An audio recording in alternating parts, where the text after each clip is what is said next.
Hi y'all, what's up y'all? How everybody doing? Shout out to everybody in the chat tonight.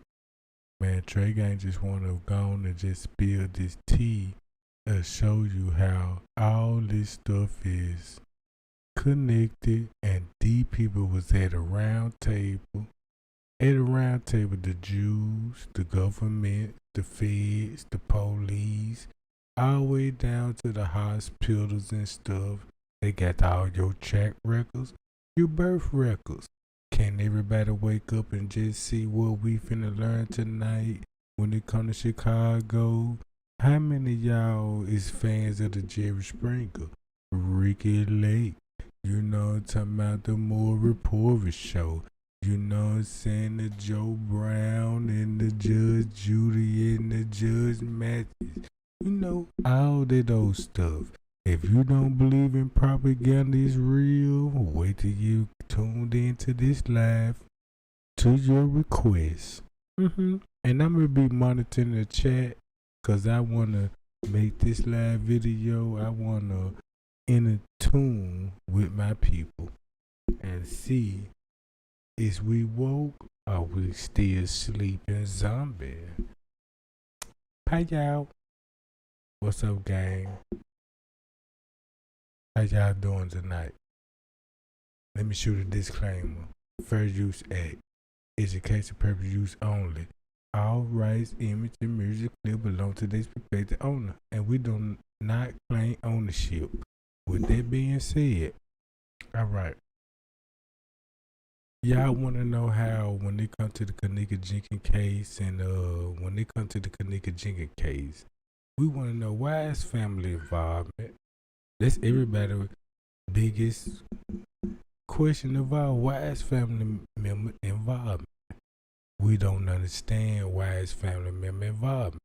But if you look at documentaries, you know what I'm talking about, Chicago were the same place Teresa grew up at. Same place, you know what I'm saying?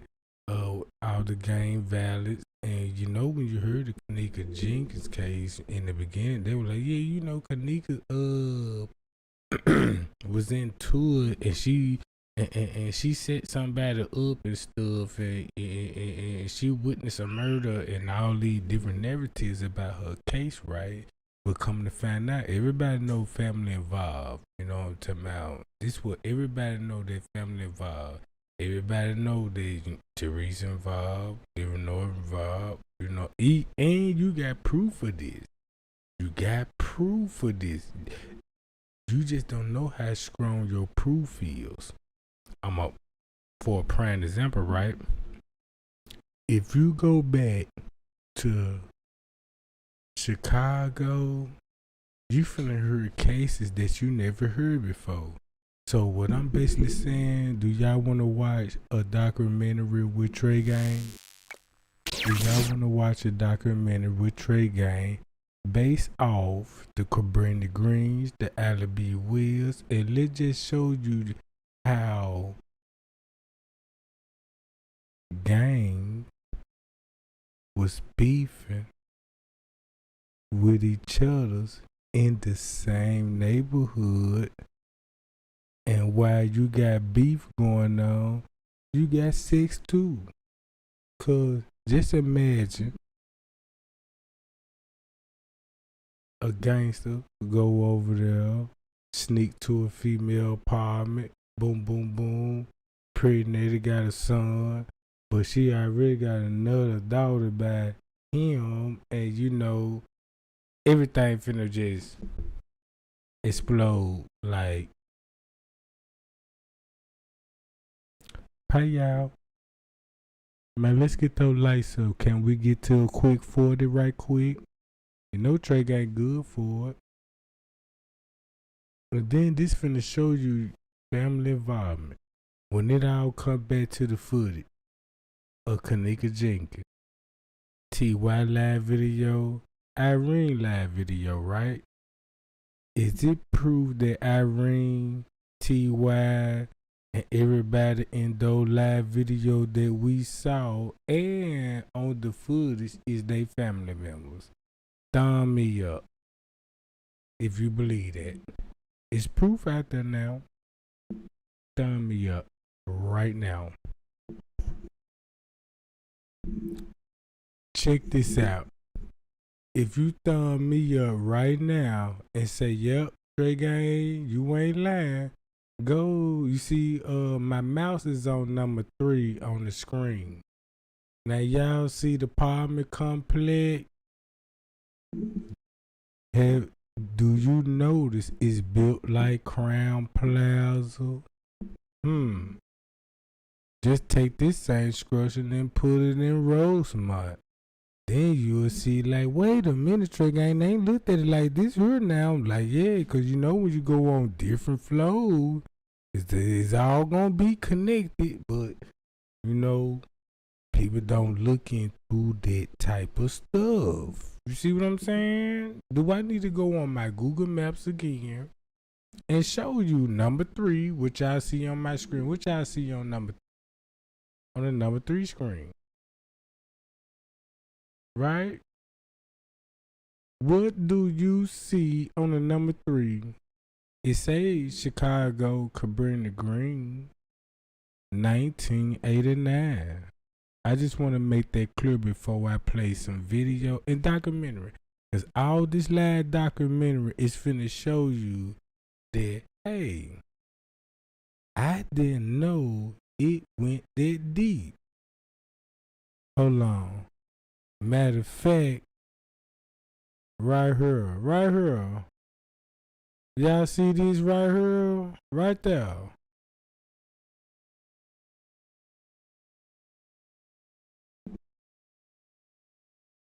Hotel building. Don't it look just like Crown Plaza? So think about this here what Trey Gang want to really expose. If you look at this building structure and you look at Crown Plaza structure, right? Watch the evil side that if you got Crown Plaza and the Jews in the project, in the project, and schooling some gang members like, yeah, you know, we'll give you guns, we'll give you drugs, we'll give you everything you need. Oh, you say you a Christian? Hold on. Come into our synagogue in our temple, and I'll show you who the real God. And the real God is green. Pull, you got $1 in your pocket? Yeah, I got $1 in my pocket. Pull that dollar out. What you see on that dollar? I just see George Washington. What's the value of that dollar? $1. What color is it? It's green. Do you see the symbols on it? Yeah, I see the symbols on it. That's all you see? I see some more. Do you see in God we trust? Yeah. Did you see Molech on the dollar? The Molech God. I don't see it. Do I got to point it to you? Yes. We don't need him. He blackballed. He don't see it. He didn't see Molech. He got to be an informant or a federal agent or some kind of truth seeker. Now you get where I'm going with this?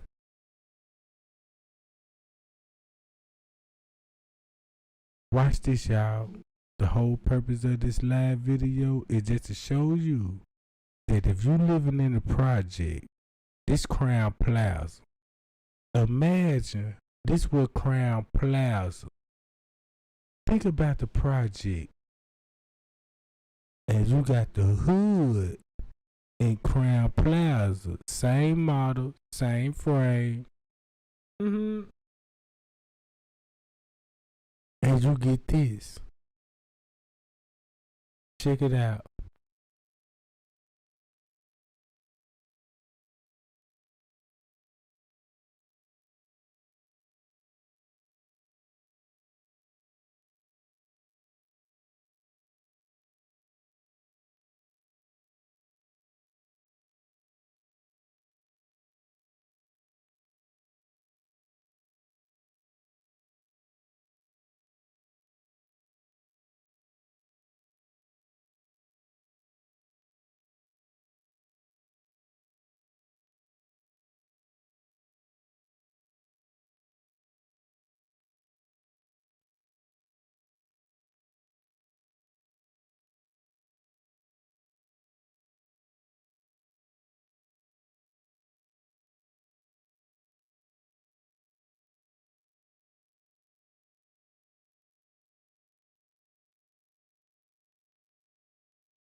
right. Y'all see this? Ooh wee, Trey Gang finna slice and body blow something. Remember when I said, ain't this the same structure from the ghetto to the Crown Plaza? What's different in the body, in the instruction? Nothing. Everything's similar. All it is just if you look at Crown Plaza, same structure. Everything around it. Just look how these people think. Oh yeah. See how these people think? Do Crown Plaza. Check this out. If you look at Crown Plaza, just like the Queen of Bring, the Henry Hornets, Candyman, Losing Isaiah, Gold Busters, Jerry Springer, all of these people into this stuff right here. See that? Do it's the same building? What's different? Just like a hotel. See that? All along surrounded. All along surrounded. It's like Lego block. Like you could put this building, connect that with that building, and line that building up with that build. It's like Lego. You see it? Y'all see it, right? How many of you see it, what I'm saying, right? Now think about whatever was going on in the project when Trey Gang said, hey, they done moved this shit to the Crown Plaza and pulled the leaks off. Cause if you look at these two and you want to know how the Jews is connected to black families and convince them like, hey, watch this. Let's watch this documentary, y'all.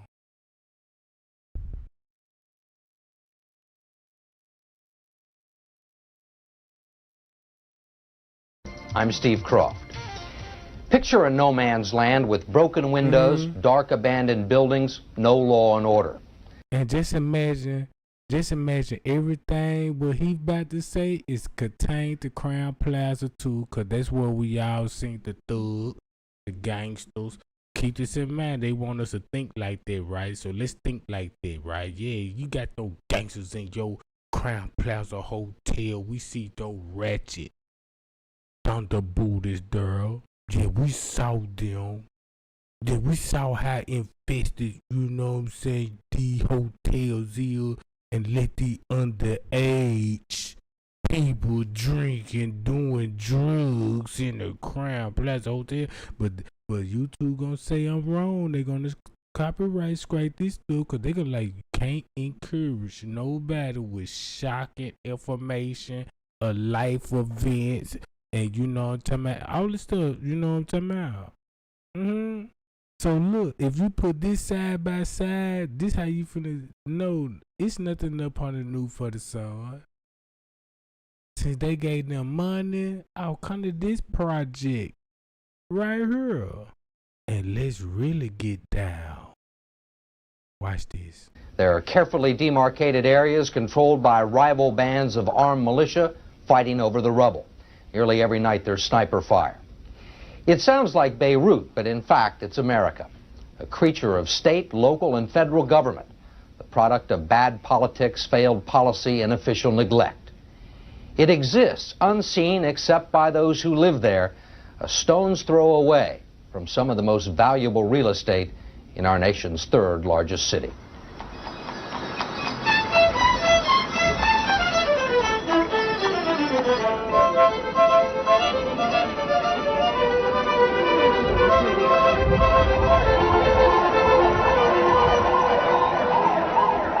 What's it like here? What's the neighborhood like? Like a bad neighborhood. Dangerous? Yes. They brought in a person shot in the leg. Can you tell when somebody's going to shoot? Yes. They just grab their gun and just start shooting. 10-1 and 10-1, 116-1 maybe. One time they came over this way, and then they saw this lady, She said something to them, and then she had a big hole in her head when they killed her. They shot her. I don't know what they did. Did you see her? Yes. How often do you hear gunshots? Too often. Johnny Shannon is 10 years old. He lives within walking distance of Chicago's Gold Coast, but it's several worlds away. His home is Cabrini Green, a name at once both saintly and sylvan. It is neither. When I first came here, it reminded me of Vietnam. It's been called a city within a city, the most notorious public housing project in America. Dennis Davis patrols it for the Chicago police. Drive straight through. Built in the 40s and 50s, it was supposed to provide safe, inexpensive, integrated housing for people trying to save money to buy a house. Today, it's 70 acres of no man's land, void of legitimate enterprise, with its own laws and its own language. What's the difference between the Cabrini Green and the Crown Plaza? Nothing. Same look. If the DoubleTree is built just like the Cabrini Green, you don't see what you don't see what I see now. What's the difference? Nothing. It's the same shit. And you mean to tell me if this was going on in the projects and this shit made it to the hotel that you could do this shit in the juries with the devil now? You know what I'm saying? Yeah, devil like, yeah, come to this job. You know what I'm saying? Because they got to keep that shit going. They got to keep those. Look, man, did you know how many kids? Check this out. Y'all don't see this quick information right here? Look. This building is called The Rock. The Rock? Yeah, The Rock. Why do you call it The Rock? It's like the Rock of Gibraltar. You know, it's there, you can't get to it, and it's the strongest thing in Cabrini. There's normally a sentry. He's standing right there in front of 1150 now. What's he looking for? Police. They're selling drugs from the lobby. He will see us when we make the turn, and if they're dealing, he'll just walk away into the building. And once they get into the building, that's it. We won't find them. Cabrini is part of the worst public housing system in the country. So bad that 2 years ago, the federal government threatened to take it over. The Chicago Housing Authority doesn't even know who lives in its buildings, but 100,000 people are waiting to get in. The only structure is provided by the gangs, who marked their turf with spray paint and set up sniper posts in high-rise buildings. The working poor Cabrini was designed for have long since fled, leaving the desperate alongside the helpless. And I don't give a damn how hard you try to teach your kids to walk a straight line. Those game bangers are the role model for these children in this neighborhood. 60% of the households here are headed by single women. Patricia Welch is one of them, trying to raise 3 boys. 2/3 of Cabrini's residents are children. What's it like living here? Hell, Why hell? because you don't know if a bullet gonna come through your window, you don't know why you're going to the store, if you're gonna be shot at, or your children be hurt in any kind of way. When was the last time they were shooting here? Well, my building last night. Do you think your mother worries about you living here? Yes, Why? because Just imagine everything that little boy finna say also contained to the Crown Plaza. When Miss Teresa said, yeah, you know, I've been throwing my kids at hotel parties and look at the ones that really survived that shit. Huh? Is it clicking? Let me know if this stuff click. I want you to look at these documentaries as, hey, everything with that little boy finna say about the neighborhood, just imagine setups at hotels with kids. Watch this. when you go outside, there's bad things happening out there. What's the closest you've ever come to getting hurt by the gangbangers? Well, one time I was playing in the playground. They just started shooting back and forth. What do you do when you hear shooting? I run. We're in a battle. We're in a battle with the gangs for those youngsters. Bob Martin heads the Chicago Intervention Network, a city agency that works with gangs. We have what we call marginal youth, or what some gang members call trophies. What trophies? They are children that are born out of wedlock, that the fathers oftentimes brag about how many youngsters they have, how many sons they have. And the code word for son is trophy. That is the next wave of gang members coming up. And when you hear gang members say, "You'll never stop the gangs," you can't stop us. We are a nation. That's what they're referring to. When you think of Cabrini, you can look right out my window and see it. It's only 6 blocks, but it's a cancer that can spread into every neighborhood in the city of Chicago. Cabrini first gained notoriety in 1981, when then Chicago Mayor Jane Byrne briefly took an apartment there. I'm going to straighten out project living in this city, because by allowing it, we can harm the whole city, and I'm not going to have it. By most accounts, Byrne spent 1 or 2 days a week there for 6 months, and then Cabrini once again fell into neglect. Today, the Housing Authority is $30 million in debt. The building codes are not being enforced, and the elevators, when they work, are called the most dangerous form of public transportation in Chicago. Do the gangs control the elevators? Yeah, they do. Yeah, they can control them. Just imagine this will be happening in the hotels today. Because we don't got the high towers no more. You know what I'm talking about? But you got the hotels. So when you connected to the gangs, like the Illuminati is now, oh yeah, come to this hotel. You done earned your stripes. Come to our hotel and lure children in here.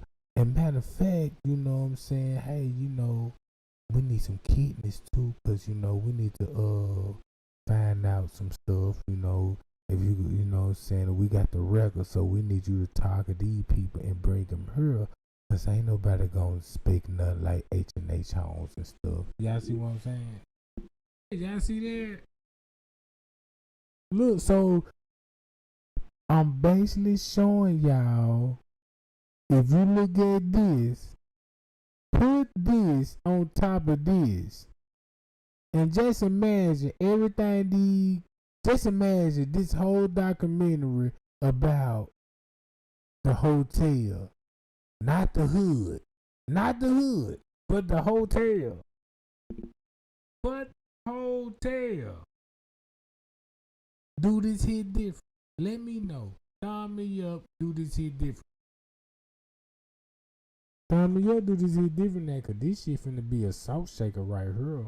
I'm talking about when I say some real salt shaker. Yeah, this finna be some real salt shaker. But check this out. At one time, they, as a matter of fact, they would hide up here. And if a young lady got on the elevator, they would jump down and, you know, do what they wanted to do to her. They used to hide guns up there. This is 11. That's 11? Right. Okay. It's pretty dark out there. Yeah. Yeah.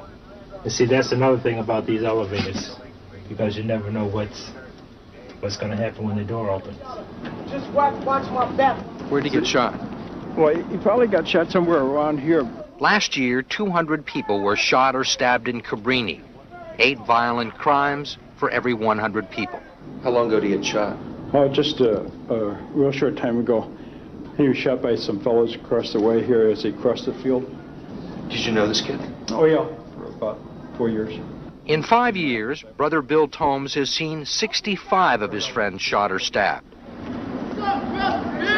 He's an emissary from the Archbishop of Chicago, a peacekeeping force of 1 who roams Cabrini at night, helping women and children negotiate the free fire zones. Are you trying to save souls here? No, we're trying to show God's love for people. You're trying to keep people alive.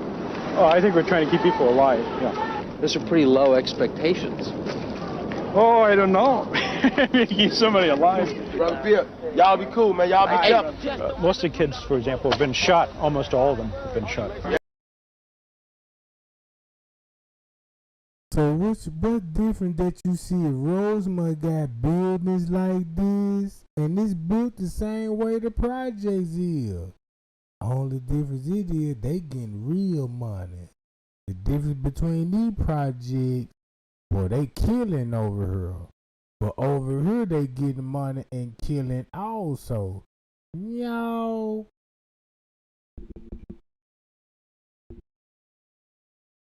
Yeah, it's my brother. They killed my brother. Is sudden violent death just sort of accepted here, something that happens? Well, it's expected to happen in this kind of environment, and you never know when it's going to. It could be right now.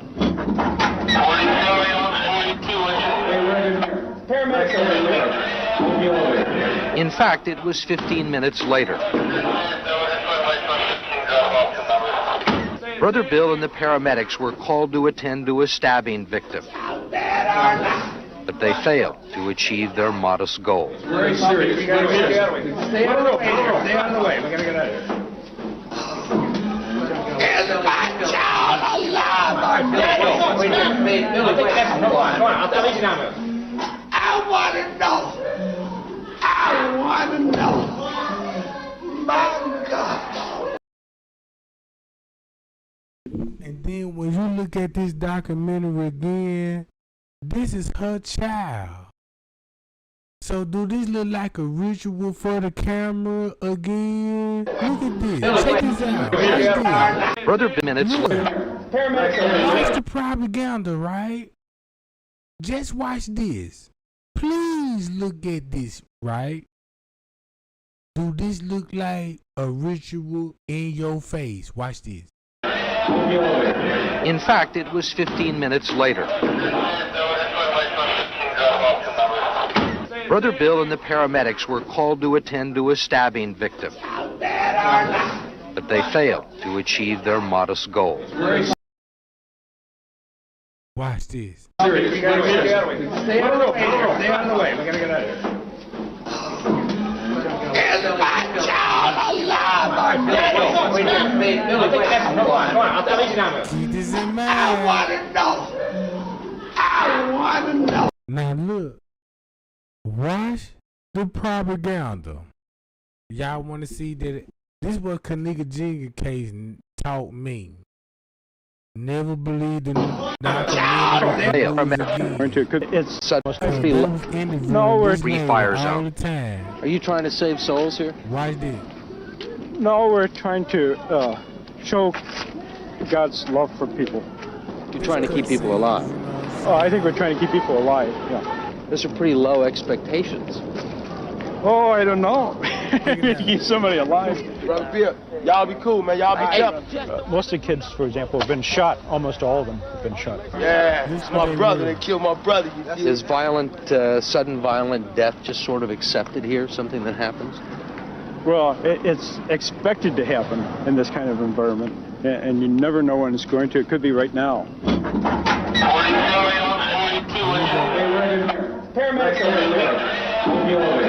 In fact, it was 15 minutes later. 15 minutes later.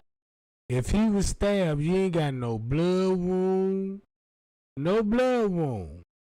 Do this look like this was staged?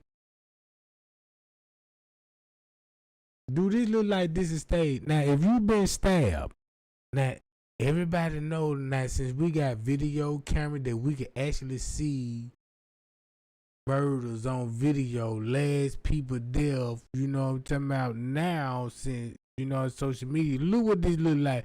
He was stabbed. Just imagine this would be the body camera on live scene. This crazy. Just imagine the technology that we got. We got the police officer got body cameras on that. But look how advanced they would. Just say the Cabrini Green, even though it's bad, it's really messed up though. You know what I'm saying? But when they come in, they're gonna do like a reenactment, be like, hey, yeah, shit, 15 minutes when the police showed up, we got a stabbing victim. Brother Bill and the paramedics were called to attend to a stabbing Look at the stabbing victim. But they no blood, no gushing, no nothing, just a little tape. You see what I'm saying? Man, you see what I'm saying? I cannot believe. I'm like, oh my God, when I first was watching this stuff, I'm like, damn, you know, but they failed to achieve their modest goal. Very serious. We gotta get out of the way. Stay on the rope. Stay on the way. We gotta get out of here. And he closed his eyes. Look. Check this out. Now he closed his eyes. Watch this. Do this look like acting? Sudden violent death just sort of accepted here, something that happens? Well, it's expected to happen in this kind of environment, and you never know when it's going to. It could be right now.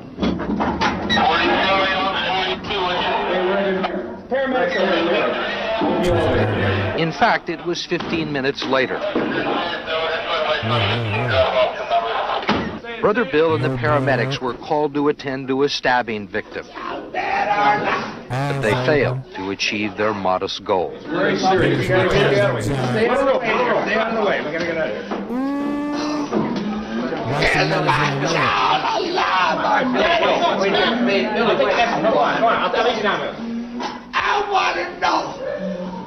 I want to know. So that ain't gonna be response for a real parent action, cause you're gonna be jumping up and down on the. You see this stuff, y'all? Look right there in front of the camera, like, y'all, I wanna know. You look how all of this shit orchestrated, bro. You mean to tell me your child just got stabbed and you got your face to the goddamn camera? This your people. They said this your people. Now y'all see the propaganda good? Y'all see the propaganda good? Y'all see the propaganda now? Cause look, this her modest goal. Very serious. We gotta get out of the way. Stay on the rope. Stay on the way. We gotta get out of here. Is my child alive? I want to know. I want to know. My God. No tears. Her son died in the elevator. Who controls this area? The cameraman could just zoom in on them. Make sure you get those feelings and those emotions in you. Get those feelings and those emotions in you right now. That's how Satan finna work. Yeah, you see how she break it down? Get sorry, feel bad, get sad right now. Get sad right now. Oh my God, why you ain't jumping on that ambulance? In the elevator. My God. I want to know. You want to know? I want to know. Is my child alive? It's all about the camera. You see how she focused on the camera? It's all about, hey, I'm the motherfucker. This is my child. I want to know who just stabbed him. And you mean he ain't looking at him, but like, who stabbed you, son? Look how it's descripted. I want to know. I want to know. Paid a junkie. My God. A junkie. Her son died in the elevator. God. See that? Who controls? Like, look, see that? Just to catch that reaction. Man, y'all better stop falling for this shit. Man, y'all better stop falling for this shit. Matter of fact, I'ma just keep playing the video. Controls this area. Does the police control? Look at all these sellouts. Yeah, we control it. Yes. You're serious? I'm serious. I believe the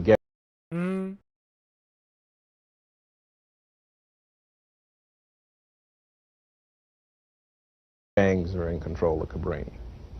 And anytime they nickname the plaza area as a a shooting gallery, then I don't think the police or CHA management is in control of the property.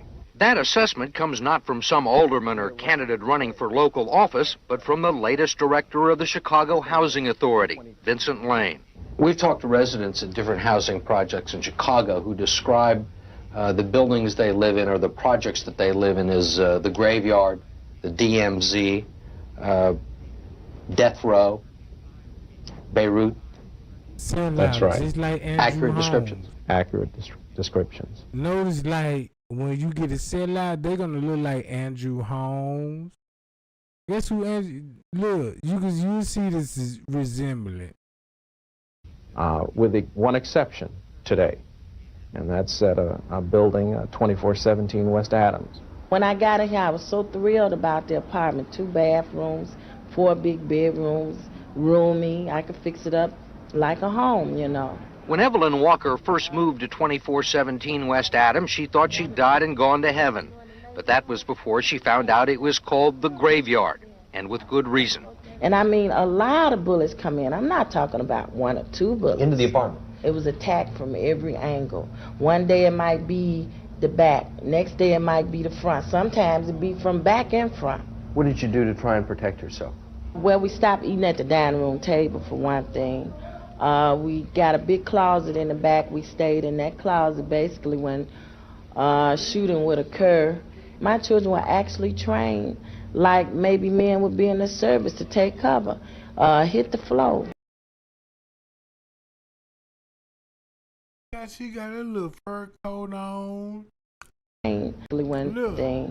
It might be 1 or 2 bullets. Into the apartment. Look, you see her hair? If you look at and this, I mean, look, check it out. A little fur. She got a little fur coat on, a little necklace on, a little lip dazzled up, little bow braid, the hairstyle, and she a big girl, you know what I'm saying? Where I come from, I know who your nigga is. Oh yeah, and y'all hip to the game. Since y'all hip to the game, you just really just showed me, man, look, y'all working with the police and the feds, the government, and all of this, and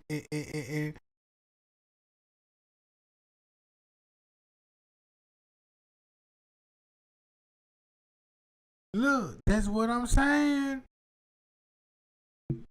Look, watch this. Hold on.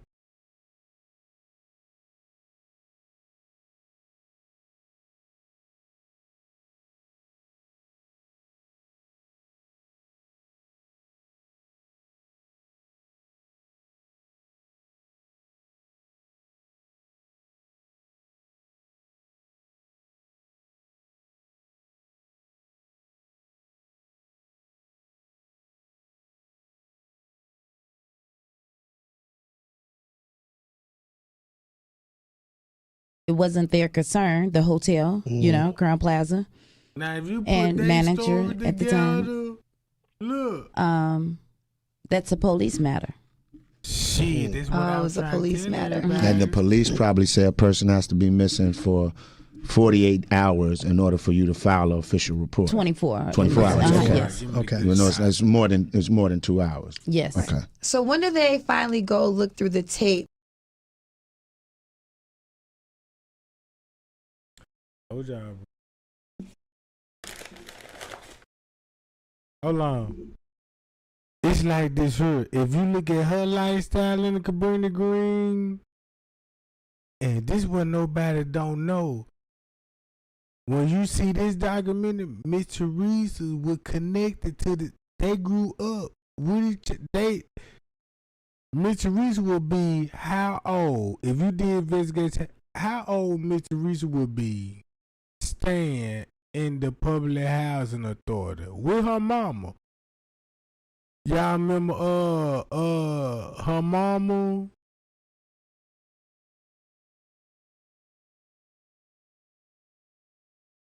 A lot of bullets come in. I'm not talking about 1 or 2 bullets. Into the apartment. It was attacked from every angle.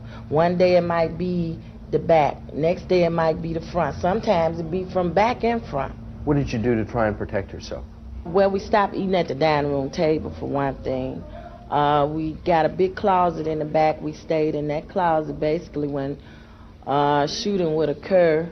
My children were actually trained like maybe men would be in the service to take cover, hit the floor. Using it at 4 o'clock in the morning. I just came over. That was before Vince Lane and the Chicago Housing Authority announced a plan to take the projects back from the gangs, with police sweeps, security gates, and ID checks. The first step was to get rid of the squatters. Federal agents and Chicago police forcibly removed anyone who wasn't on the Housing Authority's list. Who's Deion Wilson? That's me. Who's Calvin Gibson? That's me. You want to go check the school? It's really no different than when you and I were in school, where 2 or 3 bullies controlled the whole classroom. I proposed to turn that around. I want to give the residents the support so that they can throw. So they actually did a documentary about the drugs and the gangs and actually shows you a drug buzz. At the same time doing a documentary, cause watch how you finna see what they got away with that you can't get away with today with body camera evidence, the one-night camera. They finna expose. Cause one thing I do know, they will always have a sellout from our race and be like, yeah, I'm finna make a big difference in this, and all the black people finna vote for him. And you keep him in office because they see his own race. Because you just can't have no racist Jewish man saying the shit that's coming out his mouth. Throw the bullies out. You've got security people all over the building now. Well, that's for now. That's for now. But what about when security leaves? Do you think security's going to leave? I think security is going to leave eventually. I admire your confidence, but I think you need to note that you are the 8th person to have this job in the last 5 years. There were a lot of employees when I got here said I wouldn't last 3 months. How long have you been here? 6 months. That was in December, and Vince Lane is still there.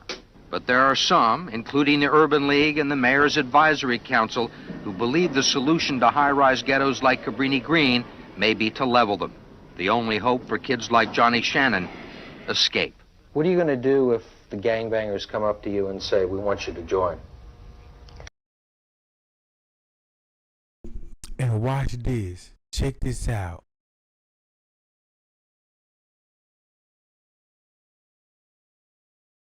That little boy look just like who? Living over like a motherfucker. I'm just finna see how everybody finna get this shit right.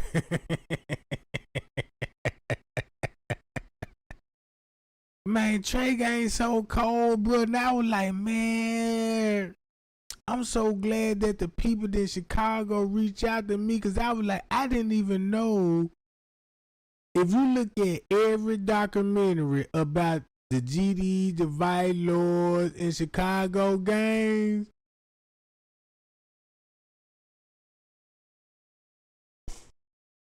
y'all, but I'm gonna get some feedback on this shit. Cause I was like, wait a minute, you could actually go back and look at all the child murders. Wait a minute, Tragan, what you mean child murder? Don't you know how many child that were killed in these projects? And look how many child, like for Kanika that got killed in a hotel, and nobody don't know. Like, we looking at it like a hotel. What the fuck happened? Like, damn, why they did the hotel? But if you look at how the way they built the projects, and it's the same thing in the projects. You got motherfuckers. When the last time you saw? That's the last saw her in the hallway. What? And she was in the lower level. What? She was in the lower level. Who she was with? Oh, she was with Monifa and her friend. Them sound like the project to me, right? Don't that sound like the project? If you go to Meet Teresa story, right, and you go to Meet Teresa story about what happened at the Crown Plaza, do this sound like the same goddamn documentary right here? That's all I want to say. so I can hit that play button. That's all I want to say, so we can hit that play button so we can see what's going on in my King Rob voice. Yeah, if you like Lifetime movies and all of this, y'all, cause you know, I ain't just in the Lifetime, but you know, it's in the female that I was messing with, cause you know they was in the Lifetime, so you know I ain't had no choice but to watch it. You know what I'm saying? And this time, you know, they got me into it. Like, damn, this a good ass movie. You know what I'm saying? That bitch was an alcoholic. Yeah. Because, you know, in the Lifetime channel, they always predict, you know what I'm saying? It's always going to be that lady to have an alcohol addiction. And, you know what I'm saying? And they're going to blame it on the alcohol and the prescription pills and, you know what I'm saying? And stuff like that. You're right. Yeah. Oh, you say Lil Durk look like that? Ooh, wee. And then look, just imagine that if you never saw this documentary and this the first time you seen it, and you got hip to the Kenneka Jenkins case, right? And you look at his story, what he would be saying about the Crown Plaza. And look how Miss Teresa would run the same play line with the Jewish people. Hey, we ain't got the high rise no more. Come to the plaza. Yeah, get the gangsters over here. Get them vice lords over here. You know what I'm saying? When I say the vice lord, I don't mean all vice lords. You know what I'm talking about? I mean specifically people that's in the Illuminati, the Freemasonry. I ain't talking about the gangs at this time. I'm talking about the people that's in gangs that been initiated in the Illuminati, like Lil Durk now. Yeah, brother. Get the lights up. Get the goddamn lights up. Goddamn it. Cause won't this sound familiar? Check this out. Watch this. Y'all wanna know what's the crazy part about this? Alright, watch this. Hold on, wait a minute. King Rob.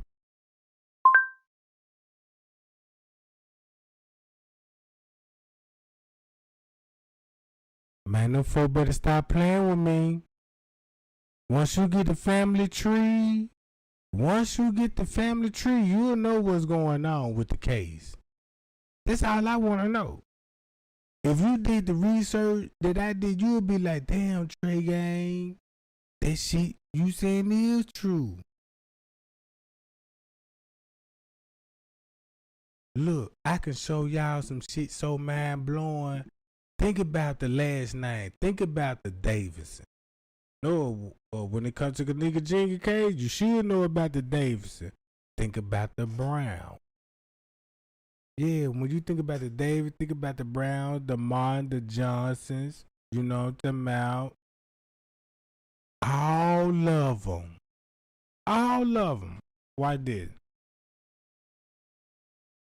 I'll tell them no.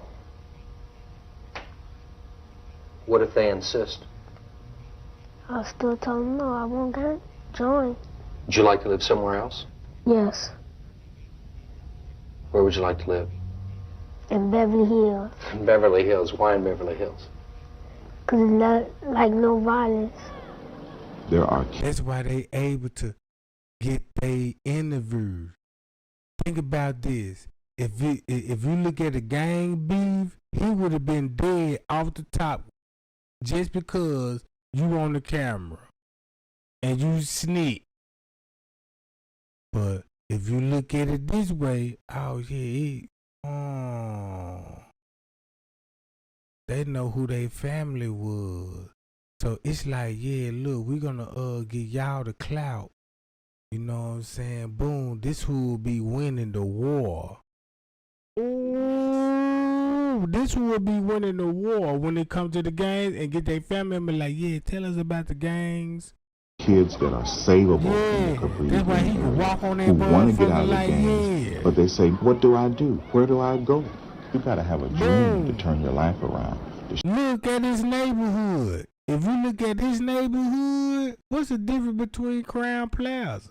It wasn't their concern, the hotel, you know, Crown Plaza, and manager at the time. That's a police matter.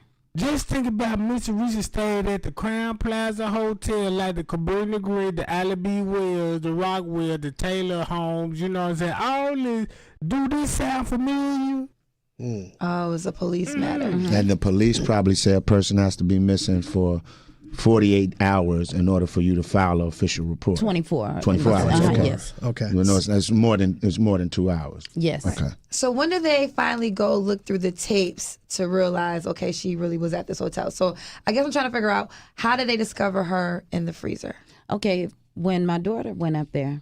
Your other daughter? Yes, my other daughter, Lenore. Okay. When she went up to the hotel, when I came, you know, after me returning back home, she...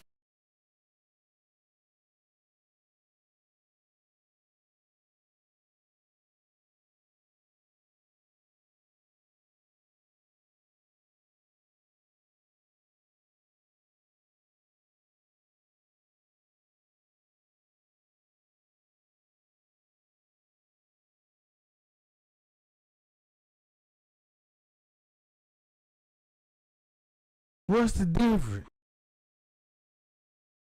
Projects. What's the difference when you look at this layout in Rosemont? What's the difference when it comes to the games in the hotel now?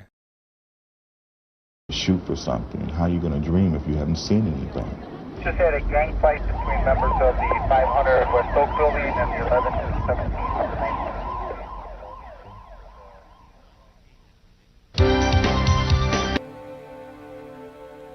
Now a Chicago story. For many years, officials there, like their counterparts all over the country, have been trying to curb violence and crime in public housing projects. Elizabeth Brackett reports on their latest attempt.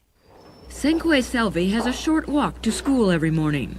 But as Senque winds his way through the tall buildings of the Cabrini Green housing project, he faces more than most 10-year-olds do on their way to school. I gotta walk down the long way instead of walking the short way, because you never know, if somebody can shoot you with a bullet, and a bullet don't got no eye.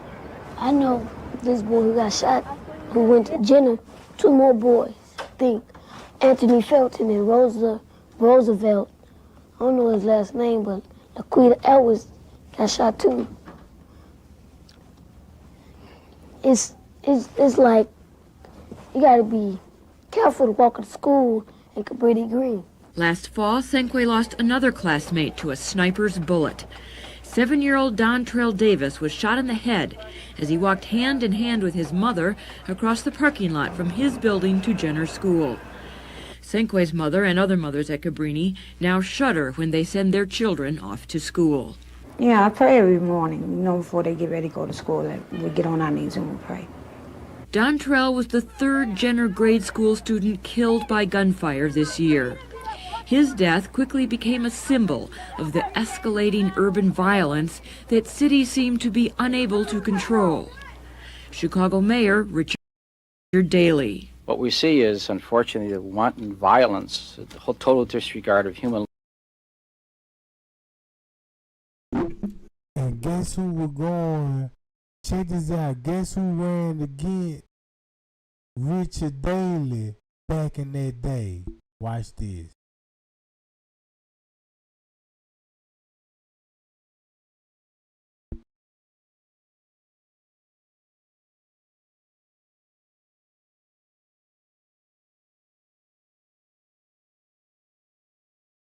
Dick Gregory for Merle.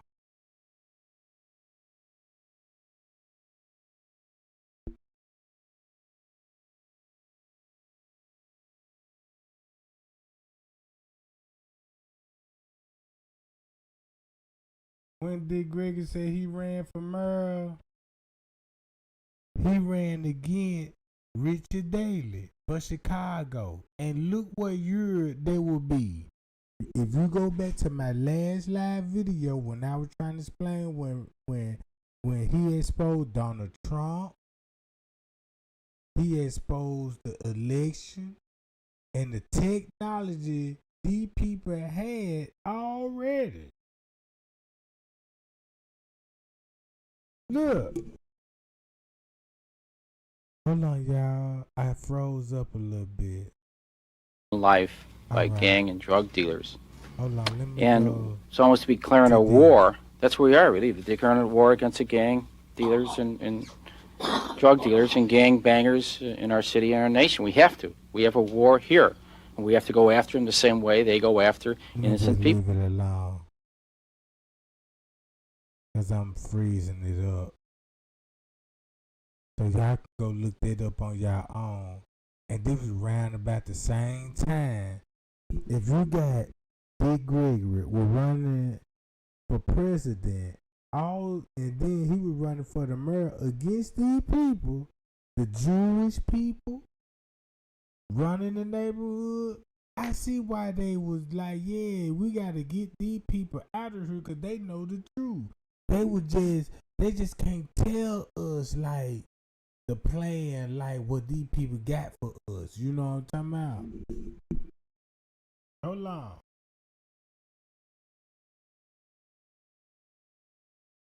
Hold on, y'all. Hold.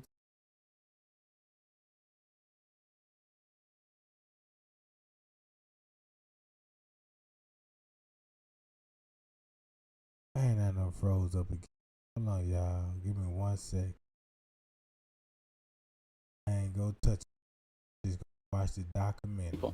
Daily and Chicago Housing Authority Chief Vince Lynn. I just want to show y'all this. What's the difference between Crown Plaza and how they build and describe? Ain't this the same layout? Lane vowed to. Ain't this the same layout? Thumb me up right now. And if you thumb me up on this just to show you that this is proof that this shit started from the project to the hotel. Look. To take back Cabrini Green from the shooters, the snipers, and the gangs. 1 week after Dontrell Davis's death, the housing project was inundated with hundreds of police officers, city workers, and construction crews. Entrances to all buildings were secured and locked. Residents now have to walk through metal detectors and show IDs to get into previously unlocked buildings. Before, this building was open 24 hours, 7 days a week. Anybody could come in here, drive up, walk off the sidewalk, come in here, get in the elevator, do anything they wanted. 24 hours a day, 7 days a week. Now it's more secure? That's the key. You have to have security. Controlling violence in public housing is a problem plaguing cities across the country. But a recent federal report called Chicago's crime problems the worst in the nation. The concentration of high-density high-rises plus well-organized gangs means gangs can virtually control the projects here. Sick of the killing and the drugs, many residents welcomed the new security measures. Considering how bad it's been over here, in a way I kind of understand why they got so many police over here and whatnot. Try to straighten out things, straighten the buildings out, keep all the trouble, keep all the drugs and stuff out. And when the police all leave, do you think it will be different? Yeah, I think it will. I don't know how long it's gonna last, but hopefully it'll be safe around here for a pretty long time. There have been many efforts to curb the violence in the 70-acre Cabrini Green project. If you look at this layout right here, what's the difference between this layout and this layout? The same thing. Same structure. So if you recruit certain gang members, keep this shit going at our luxurious hotels. And we could get some real money now. That sits just to the west of Chicago's Gold Coast and only 2 miles from downtown. Mayor Jane Byrne moved into Cabrini Green in 1981 in an effort to focus attention on the security needs at the project. The latest effort is the biggest. The city will spend $500,000 to seal off 4 buildings, conduct apartment-by-apartment security sweeps in the remaining 30 buildings, and expand social services. Vince Lane told Cabrini residents this time they too must get involved. You all have had to duck and dodge bullets long enough. I don't want to go to any more funerals for babies. I don't want to go to any more funerals for anybody. Not when they...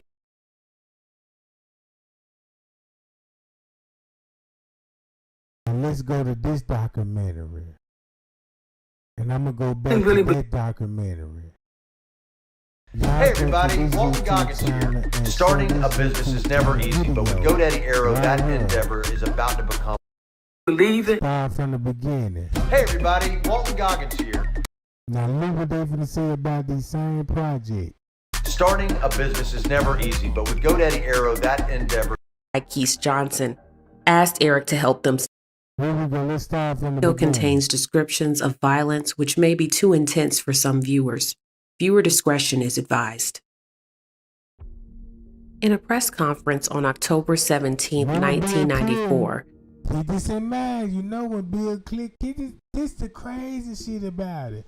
Everything with Bill Clinton getting exposed, now they finna show you how close they had a relationship with the black community. But they ain't gonna tell you how close they was to the gangsters. The gang members. The people, you know what I'm talking about? President Bill Clinton discussed the Violent Crime Control and Law Enforcement Act, which he signed into law in September of that year. For reasons that are still not fully understood by experts, crime rates hit their peak in the 1990s. Black communities in particular were affected. As President Clinton extolled the benefits of the bill, he mentioned the case of Eric Morse. Eric was a 5-year-old boy who lived in the Ida B. Wells housing project in Chicago, Illinois. 2 other children, 10-year-old Jesse Rankins and 11-year-old Tykeese Johnson, asked Eric to help them steal candy from a store. Eric said no. Later the same evening, Jesse and Tykeese invited Eric and his brother Derek Lemon to see their so-called clubhouse on the 14th floor of the apartment.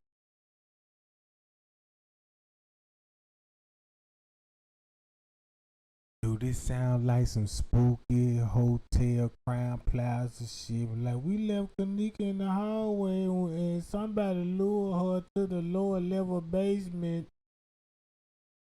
They been running the same goddamn play. Look at this. Imagine this. Think about Kanika Jenkins. This the hallway. Think about everything what Mr. Reese said. You don't think Mr. Reese is with these people, bro? Complex. When the boys arrived, Eric was attacked. Derek tried to defend his brother, but the 2 other boys fought him off and were able to dangle Eric out of a window. The boys dropped Eric and he fell to his death. The case became emblematic of the deteriorating and dangerous conditions in America's housing projects. Decades of local, state, and federal policies led to a horrific but predictable reality for Americans living in the nation's most prosperous cities. From the beginning, the story of Chicago was about property. The land, which would eventually be known as Chicago, was formerly inhabited by the Miami, Sauk, Fox, and Potawatomi indigenous tribes.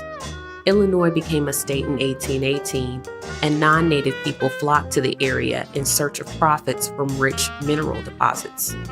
The United States leased land to miners, built a military installation, and sold plots of land to finance the construction of the Illinois-Michigan Canal. Native Americans struggled to retain their land.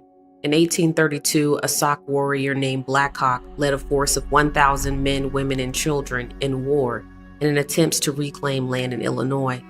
The group was defeated by a contingent of nearly 7,000 settlers. By 1837, most Native Americans had been forced to move further west. Chicago was incorporated as a city when it reached a population of 4,000 people. In 1848, Chicago received its first telegraph and railroad. By 1854, the city was the world's largest exporter of grain. Even a horrible fire, which left 100,000 residents homeless, didn't stop the city's ascent. The area was quickly rebuilt. The world's first skyscraper was built in Chicago in 1885, and several more sprang up around it. In 1893, 20 million visitors flocked to Jackson Park in Chicago for the World's Columbian Exposition. Black Americans also wanted a part of the city's success. World War I immigration restrictions led to labor shortages in northern industrial cities. Employers sent labor agents down south to entice Southern blacks to migrate to cities like Chicago for work. Previously, black job seekers found it difficult to secure factory work, since the unions, made up of mostly European immigrants, had negotiated with companies to reserve the best paid positions for white workers. With the flow of cheap European labor decreasing and the prospect for wartime profits increasing, business owners set aside their racial preferences. Southern farm workers made about 75 cents a day, while factory workers could earn $4 a day. In the early days of the migration, labor agents paid for the travel expenses of workers. Later, entire families saved up to send one young man up north, with an agreement that this relative would send money back home and help others follow along. Black workers wrote back home about their new life in northern cities. You, just you, building your app on Base 44. Describe it. And it's real. One thought leads to more thoughts. Layer by layer, taking shape. When you need your tools, bring them in. They just click. Okay, kick it up a notch. Create something smarter, something powerful. Style counts, so give it your touch. Big or small. Next idea hits at 2 a.m.? Of course it does. Keep building. Ask yourself, wait, I built this? Damn right. Base 44. One worker wrote to their family, "Nothing here but money, and it is not hard to get." Businesses even used these new black laborers as strikebreakers in order to further undermine the European labor unions. From 1870 to 1920, almost 1 million black people left the southern United States. After the war ended in 1918, veterans came home, but there was no plan for their reintegration into the workforce. Wartime price controls were also lifted. Suddenly, the competition for jobs became intense and inflation increased. The economic neglect by the government, resentment between workers, and widespread racial prejudice reared their ugly head. On July 27, 1919, a black 17-year-old named Eugene Williams and his friends were swimming at one of Chicago's beaches. A white man nearby thought that the black teenagers had crossed the invisible line that was supposed to divide black and white swimmers, and he threw rocks at Eugene. When a rock hit Eugene in the head, the teen drowned. The police refused to arrest the man responsible for Eugene's death, and a multi-day riot ensued. Law enforcement refused to intervene as white residents went into black neighborhoods to vandalize property and assault black residents. It was only on August 3rd, after the Illinois National Guard was deployed, that the riot ended. Dozens were killed and hundreds were injured. Across the country, smaller riots occurred. Activist James Weldon Johnson called the period a red summer and noted that the conflict stemmed from economic competition between blacks and whites. For those business people who sought to keep control of these cities and keep profits flowing, the solution was racial segregation. However, the Supreme Court had already blocked efforts by local governments to implement discriminatory laws. In 1917, the Supreme Court heard arguments in the case of Buchanan versus Warley, which involved a white man who attempted to sell his house to a black man in Louisville, Kentucky. The sale was blocked due to a city ordinance which forbade black people from buying homes on blocks where the majority of residents were white.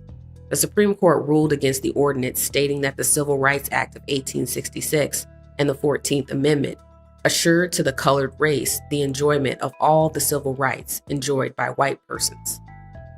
In 1926, the U.S. Supreme Court declined to rule in Corrigan versus Buckley, a case which sought to determine whether a group of white homeowners in Washington, D.C. acted legally when they agreed not to sell their houses to black purchasers. Unlike the Buchanan case, which involved city ordinances, this case only involved a decision by individual homeowners. In its explanation for why they would not review the case, the Supreme Court stated that it would not intervene in cases where there was no involvement by the government. Finally, national real estate organizations saw a loophole. As long as racially discriminatory provisions were negotiated between private parties, the highest court would allow them to stand. The National Association of Real Estate Exchanges was founded in 1908 and was renamed to the National Association of Real Estate Boards in 1916.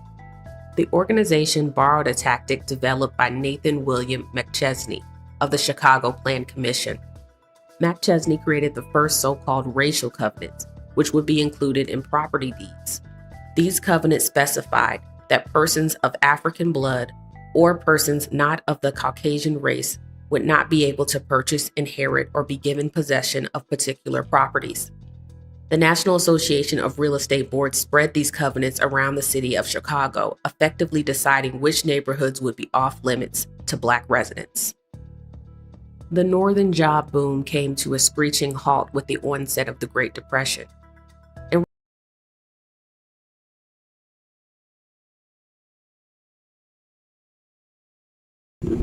Man, look, not only this was going on in Chicago, but this was going on to the hood.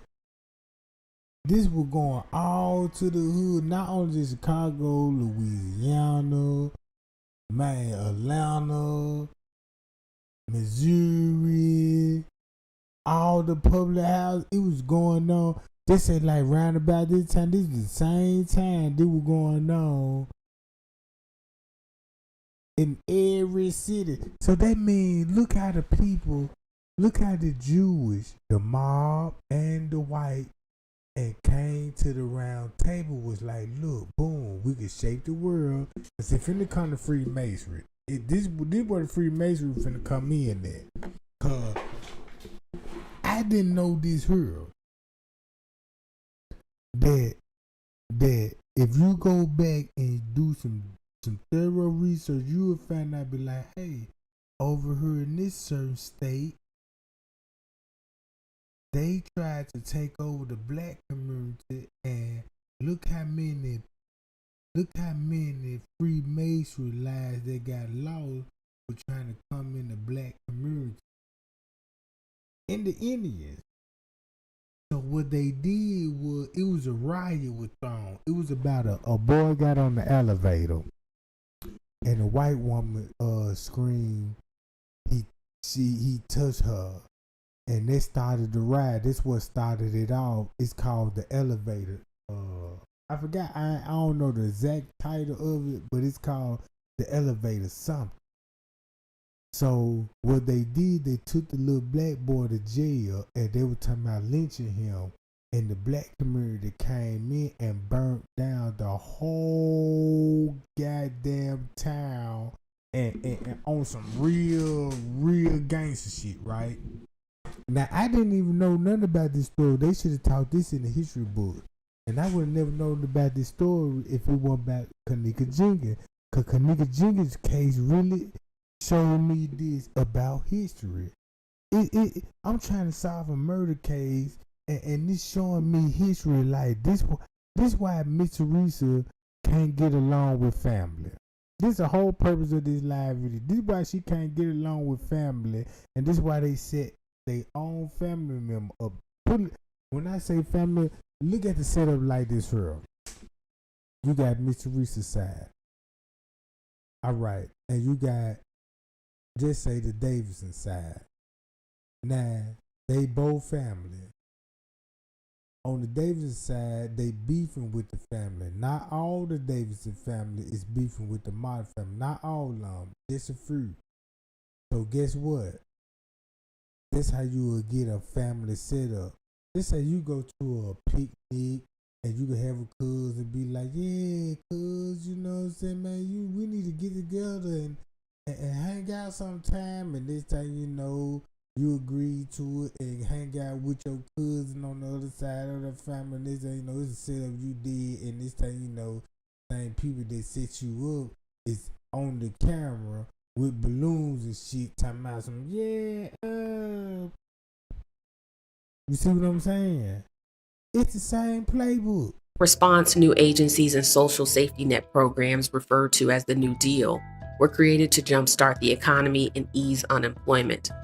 The Public Works Administration, or PWA, created in 1933, would be used and that's why they didn't want black people in the college. Y'all remember in those schools, in the colleges, they were like, they didn't want no black people. They tried to segregate. That's the reason why, because they didn't want certain people to see the ritual, the sorority, the alfalfa, the omega, the sorority people, the crew dogs, and all of this old stuff. If you look at their names and look at the symbols and where this shit originated from, you'll be like, man, these people satanic worship. This just shows you that you sold your soul to the devil and he gave you power. He can make you doctors, lawyers, businessmen, you know what I'm saying? All types of whatever you want, whatever you ask for, he'll give it to you. Just come to school. Keep the rest of the people out. build public housing projects for low-income citizens. The Federal Housing Administration, or FHA, created in 1934, would provide loans to help people buy single-family housing. Both programs aimed to maintain the racially segregated status quo. The FHA used the standards developed by real estate agencies to determine which areas were good investments and would qualify for federally backed loans. In a process known as redlining, areas with a majority of Black residents would be marked red and deemed unsuitable for financing, while majority white areas would be marked green and seen as financially favorable. Once it became known that Black families had few, if any, mainstream financing options, unscrupulous entrepreneurs swooped in. Landlords overcharged Black residents for rent while refusing to provide maintenance on the property. Many landlords took one-room units and split them into so-called kitchenettes, smaller, cramped units, which maximized profits. Other businessmen bought properties at reduced rates and then offered them on contract or contract for deed agreements to desperate Black prospective homeowners. In a contract for deed agreement, a person resides in a home while they make monthly payments to pay off the price, but the person does not hold the deed. The contract holder retains the ownership of the deed and retains control of the equity amassed in the home throughout the entire payment process. Unlike a traditional mortgage, contract for deed residents are not entitled to an inspection before signing an agreement and can be evicted immediately if they miss a single payment. Unlike a traditional housing rental agreement, the resident is responsible for all maintenance, taxes, and repairs on the property. So with that being said, like I said, if you think about Miss Teresa right now, and Miss Teresa was trying to tell the world, this is where I come from. I'm from the hood, y'all. That's what Miss Teresa said out of all mouth. I'm from the hood. Miss Teresa had went live and told everybody about R. Kelly. I don't know why nobody never talked about when Miss Teresa exposed R. Kelly. Miss Teresa said she used to hang out with R. Kelly. If you go to find out what R. Kelly was raised up in, and R. Kelly was raised up in, everybody know he from Chicago, right? So if you go to R. Kelly and we're like, damn, that's my favorite song, because everybody know R. Kelly, you know, we grew up on R. Kelly. We made babies on R. Kelly. Hey man, you know what I'm saying? And if you go back to the time he was born, the things that we know now, if you go back to the time he was born and look at the old documentaries and look how you would see life as today, you would be like, man, the Illuminati had to come in the neighborhood, say, hey, we can make you movie stars, rappers, entertainers, and all of this. I want to rap. What you want to be? I want to be a movie producer. Let's put you in TV shows and sitcom. You got Good Times. You know what I'm saying? You look. You got Good Time. When I watched Good Time was my favorite show. And when I used to watch Good Time, I used to hear when JJ, you know what I'm saying, talk about the hood cap stolen. Like, yeah, you can't even park your car. They're going to steal the hood cap. And then they was saying little slick shit like, yeah, you know, about the warlords. Like, they was like, yeah, you can walk out the apartments and you run into the rival gangs. And I didn't know the gangs were that close. I didn't know from where I come from, we didn't have rivals in our neighborhood. The rivals was in another neighborhood. So when we had to go to their neighborhood, do a drive-by, come back to our neighborhood, and they'll do a drive-by in our neighborhood and go back to their neighborhood. But in Chicago, if you go back to goddamn it Good Times and the documentaries, but they said, man, they would actually stand in the same buildings. They on the same section. They value. They got baby mamas out here, bro. And that's how these people were like, well, look, stir the black people up. Next thing you know, you got a war breaking out in the apartment. Then they were like, since they created it, so they gonna be like, yeah, let's put this on the new documentaries. Look how the gangs, and like it ain't even their fault. Cause they gave you drugs, says you can't get a job. So this how they think about you.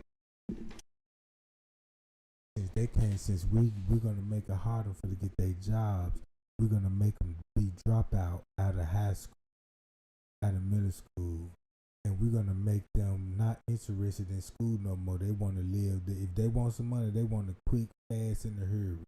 So we got to flood the community with drugs. We got to flood the community with a whole lot of fraudulent and Satan words. So look. Let's get to the people that's in the hood that got big influence. And check this out. They say like Ally B. Wells and all this. If you go back to history right now, if you go back to Ally B. Wells, just look back at her history. What's she known for? And you'll be like, well, that's it. As a grown person, you know, when you young, you know, in school, you be like, look, mommy, look what I learned about Ally B. Wells. Oh, that's good, my child. And then when you get grown, you'll be like, oh.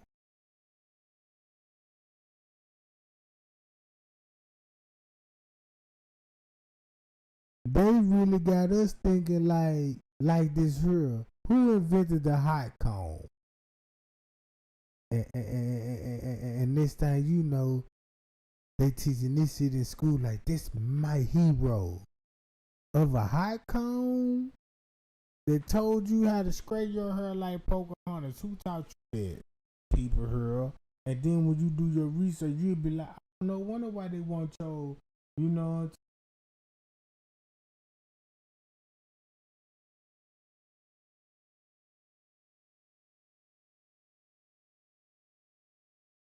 Without any of the benefits of home ownership. In many cases, all of the expenses cause residents to be late on payments and be evicted. No matter how long the resident has been paying on a contract, once evicted, they will not be entitled to a refund of the money they have already paid. Afterwards, the owner of the property is free to find another person to exploit. PWA housing projects were also racially segregated. The first PWA-built complex was the whites-only Techwood Homes in Atlanta, Georgia. By 1941, the all-black Ida B. Wells housing project with 1,600 units was complete in Chicago. Cabrini Green Homes, also all-black and also in Chicago, was completed in 1942. Throughout the 50s and early 60s, dozens of other Chicago complexes were built. Dearborn Homes in 1950. Now, when you look at it like this here, if you look at these structures, go back to the Bible. When they were building the Tower of Babylon. You see what I'm saying? It's the same tower. If you look at how I read the Fremont Sonic Bible, and this the crazy part about it. I was raised up on the King James Version Bible. I can't speak for nobody else. But where I come from, a lot of people were raised up off the King James Version Bible because they said this supposed to be the true and authentic the true translator of the truth. So when you go back to the Tower of Babylon, it's nothing new up under the sun. This is what Kanika Jigga taught me. When I look at these towers, I look at the Tower of Babylon. This is what I look at. This is why they had to knock the motherfucker down. Like, man, boom, knock these Johns down. Cause one thing I know this real, you can go to these towers. Look how Satan like this here. We could build a tower. People got to rent these rooms out. You got to have money to rent these rooms out. And look, we can get the gangs to come in here. Boom. Pull a leak. Same structure. Same people that will build the hotel is the same people that built the project. The same people that built the project, the same people that built the law enforcement. Everybody that stayed on these premises got a track record with the government because you signed up for Section 8. You know what I'm saying? And you automatically in the system. Then your mama had you, so they got your mama record, your great grandmama record, your great great great grandmama record. They got all your records and know who all you related to, and that's why they pile everybody ass up like, yeah, they ain't gonna know nothing. They just thinking about freedom. They just something out.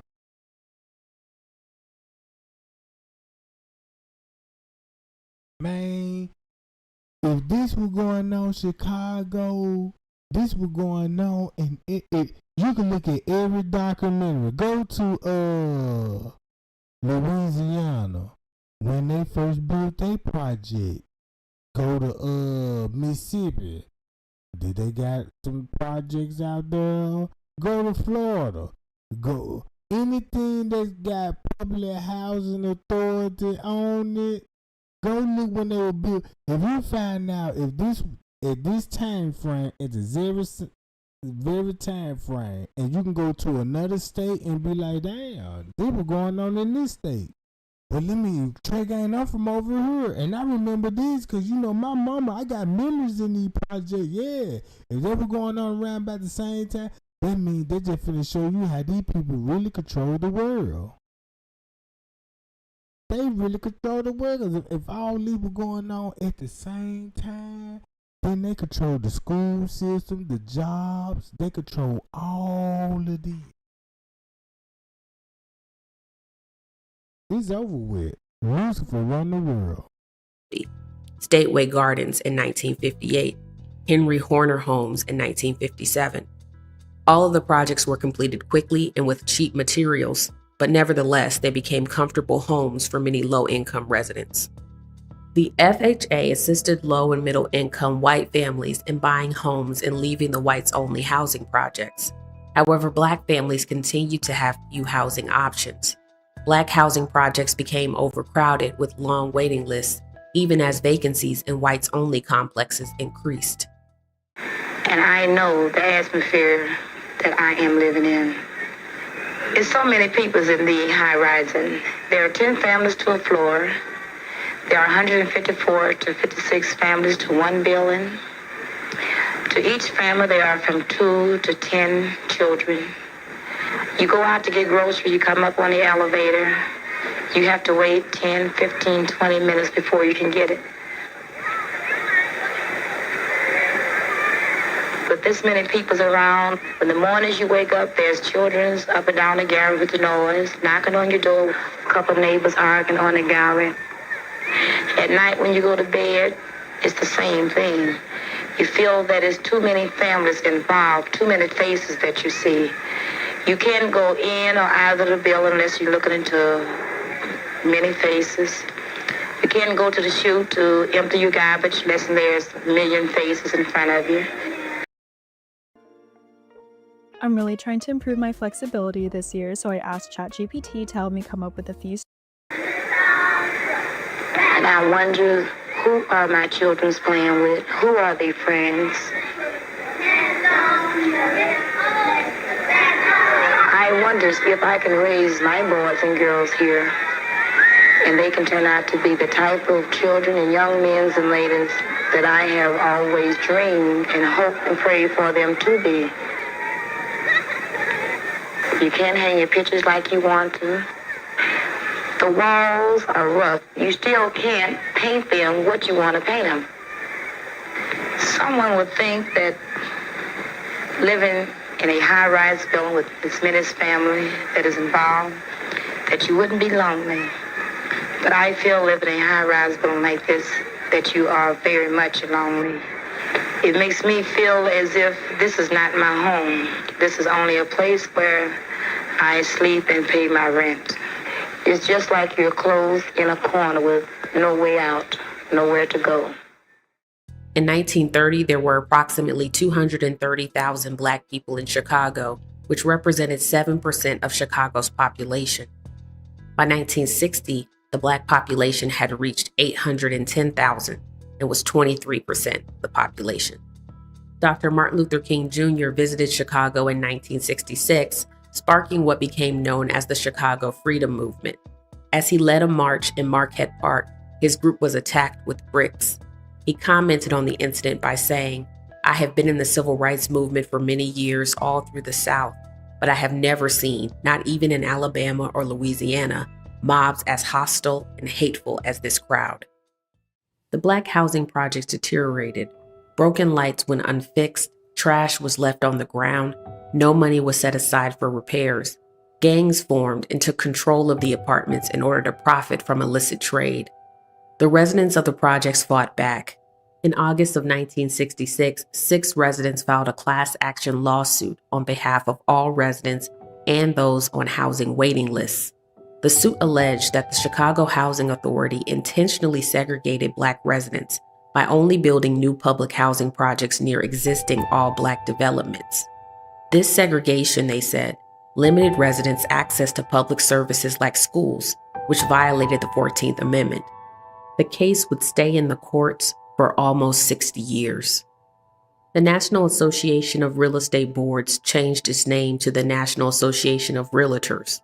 The Supreme Court had ruled in 1968 that racially discriminatory housing covenants, which were pioneered by the association, were. So look, to make a long story short, I just want to show y'all this shit, girl.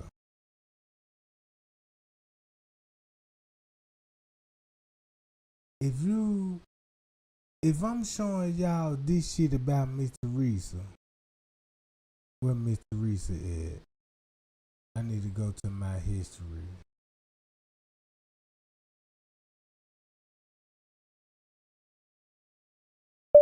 Teresa Martin. If you go to Miss Teresa Martin, look. She headed out the door as I was coming in, her and 2 of her friends. And when they got up to the hotel, they asked, the person at the front desk if they can look on the cameras and see once again, if they see, if Kanika was there. Right. If you've been pulling lick at these apartment complex and you've been running the same play, the people that taught you how to run the same play, this why this would be so rehearsed, right? Won't this why it be so rehearsed? Won't it be like that? That's why it's so rehearsed and nobody can never point out the connection, like what Miss Teresa would have law enforcement. Cause the vibe that she gave of like, damn, Miss Teresa, you working with the police, but how? How did this all start? Like Black people just don't do that. Then when you look into the record, go back to 69. Even before that, go back to 49. Cause you gotta go back to Miss Teresa granddaddy. You know what I'm saying? Johnny Martin. You know what I'm saying? You got to go back to Miss Teresa granddaddy, Johnny Martin, her mama husband. That's in the grave. That's why you don't see her mama with no other dude. But look, look who Johnny Martin. So look, if you find out who Johnny Martin is, you finna link that to the GDs. Once you link that to the GDs, you finna be like, damn, you finna go back to Kenneka Jenkins, and you be like, damn, Kenneka at one point in time would claim a GD. All of a sudden, she ain't GD no more. Meaning it's a set trip. She didn't even jump to check this out. She flipped script and jumped to Vice Lord. A major mistake. You jumped to Vice Lord, boom, boom, boom. Right?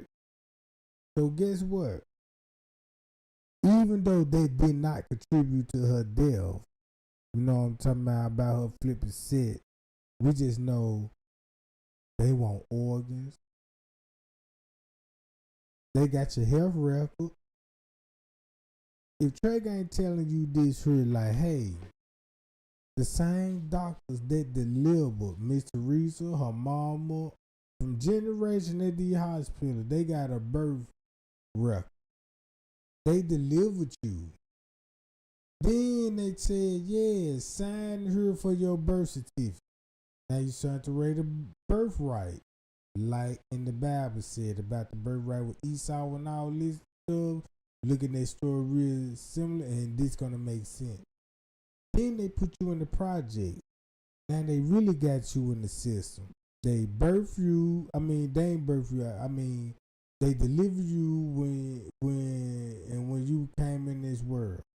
They hit you, said, hey, you need your shot, all this, put all these chemicals in you. Then got a school system for you. Boom, go to school. I'm teaching about Mary had a little lamb. Remember Mary had a little lamb? Remember Jack and Jill? Remember the old little stories, the nursery rhymes and all that what they taught you in school? These the Jews, the Freemasonry, and the KKK got us into this. But notice they never talked about the foreigners.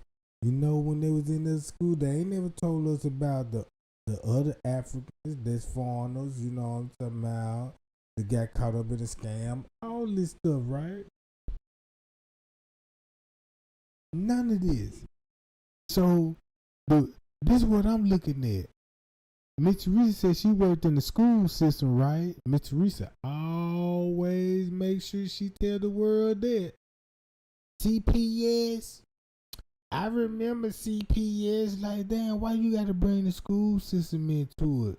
But the public can't figure that out. Like, why you gotta keep bringing the school system up every time she crash out? This is the reason why. The school system is so crooked, and she was a part of the system. And what they did, they tricked her, and she thinking, okay, since y'all gonna trick me, let me just tell the world what happened to Kenneka, and never said nothing. And all it was just a bluff. Cause these people know, like, yeah, what you gonna tell the world what? If you tell the world what really happened, we got so many radio outlet, news outlets. We could shoot a documentary, and we could really make you look bad. They got the power to make the script. MTV could come out with a documentary right now and say, Miss Teresa killed Kenneka Jenkins. And watch how everybody be like, ooh, MTV said Kenneka mama killed her. And watch how this finna just blow the whole Kenneka Jenkins out the water. Like, boom! Everybody finna talk about it, right? Everybody finna talk about it. But guess what? Everybody ain't gonna think. Oh, she said that, and MTV responded to that, and then you can go back to the news media outlet when Miss Teresa said, I believe the hotel helped kill my child. And then everybody gonna be like, whoa, help? then that's gonna link to, and then guess what? Since the devil got power, people gonna go back and forth and gonna act like they don't know what's going on. Miss Teresa said the hotel had something to do with it. Hotel said Miss Teresa killed her. We don't know what to believe. Whoa, what you believe? What? You don't mean to tell me you done seen two parties that linked up and killed and sacrificed somebody on some ritual, and both of the parties trying to separate each other, diss each other, and snitch on each other, and the public would feed into like, I can't see. Yeah, that's why they get away with it. Cause her story, what she about to say, y'all watch this 1,000,000 times. You can actually watch this one more time and go back to these documentaries. Who taught the kids? Right here. Related the 14th Amendment. Who taught little kids how to lure other kids with candy and throw them off the same projects? Look. The case would stay in the courts for almost 60 years. The National Association of Real Estate Boards changed its name to the National Association of Realtors. The Supreme Court had ruled in 1968 that racially discriminatory housing covenants, which were pioneered by the association, were illegal.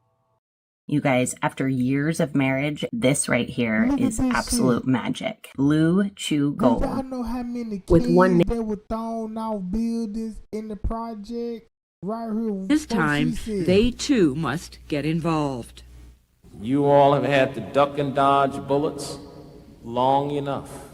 Right here. To these occupied apartments and search. That'd be a violation of the rights.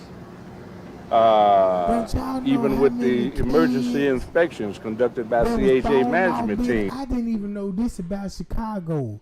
I didn't even know they were throwing kids off the building. These people got news articles saying a 12-year-old lure a 6-year-old on the 14th floor with a piece of candy, assaulted that person, and threw them off the building. I didn't even know how that many.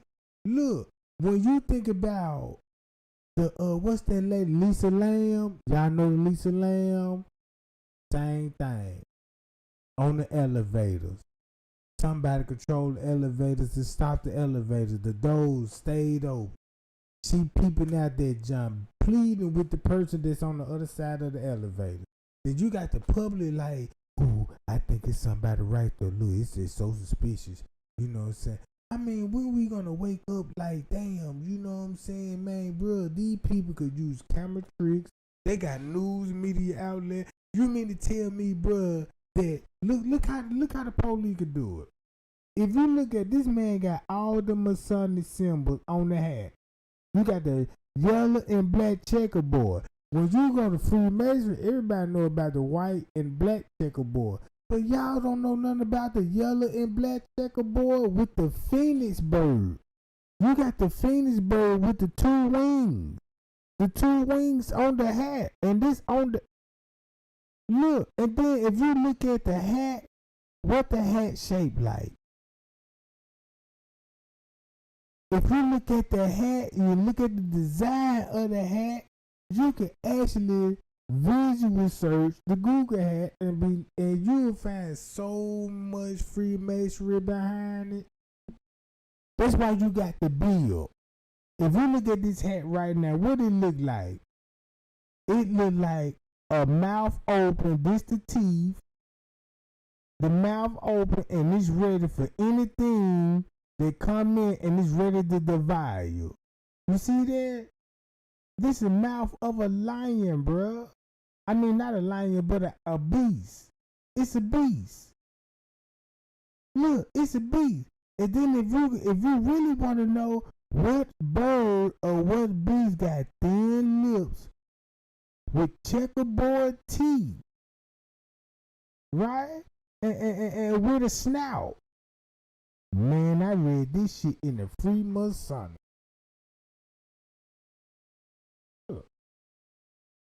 They only can make a cursory type of observations in the apartments. So if I'm a gangbanger and I know the police's hands is tied as far as coming in occupied apartments and so forth. And everybody that's on the Kaniga Jigga case was in law school, riding about this same time. That's on the case.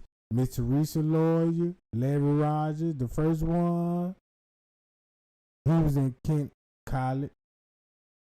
The judge, Dorothy Brown, Kent College, getting her degree. Look at everybody that was getting their degree in college. Linked to the, look.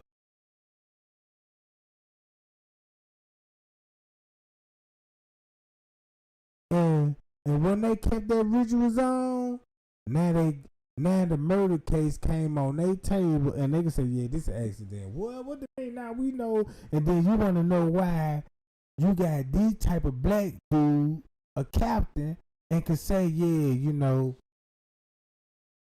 this was an accident. Unfortunately, our prayers go out to the family. Like, man, you mean to tell me you the police, you can't see this shit? And that's what's wrong with black people. Cause you mean to tell me, bro, that you can't see this man here? This was selling your soul. This what Jesus want to reveal to the world, bro. This what selling your soul look like. When you know the truth, that's why you signed up for it. The stars, the scribe. Look at the stars.